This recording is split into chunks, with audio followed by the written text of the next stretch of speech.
Hey guys, it's Sarah from Go Simple Wellness. So sometimes I get questions from people about health coaching, like, what is it? If I'm your client, what am I going to have to do? How does it work? How do I actually see change over time? And so I thought it might be helpful to show you by example something that I'm going through right now and can address through some basic health coaching principles.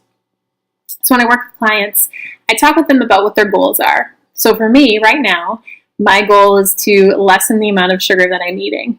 I've been finding that lately when I'm having sort of a energy slump towards the middle or end of the day, I go get an ice cream or I go get some sort of dessert, which is delicious, but not super healthy from a choice standpoint. And I've put on a couple pounds, which at this point isn't a case for alarm, but I don't want it to continue to spiral. So my goal will be to put in a couple of simple changes that can be done over a 2-week period.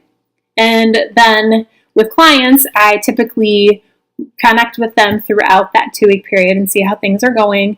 They shoot me emails if they're having a struggle with something that we talked about. We need some tips on how to implement something.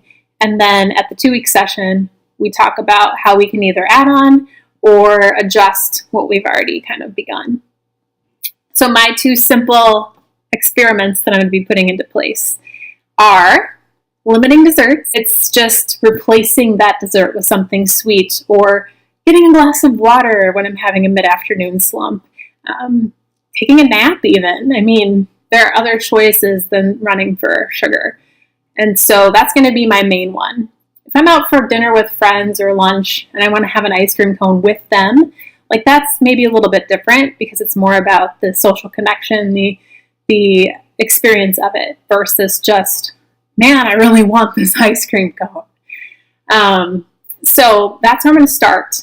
The second thing is changing up my breakfast. So I have eaten the same breakfast probably for a decade or something like that.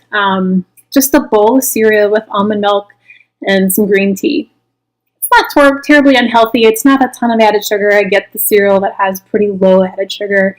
But I have this theory that maybe if I start my day with something savory instead of something sweet, maybe the sugar cravings that I'm having throughout the day will subside a bit because I've started with something savory instead of something with sugar in it necessarily. I don't know. We'll find out. So if you have questions about health coaching, shoot me an email, sarah@gosimplewellness.com. And I'll be in touch with you guys just to show you how the progress is going over the next couple of weeks and how I'm doing with that process. And in the meantime, have a great day.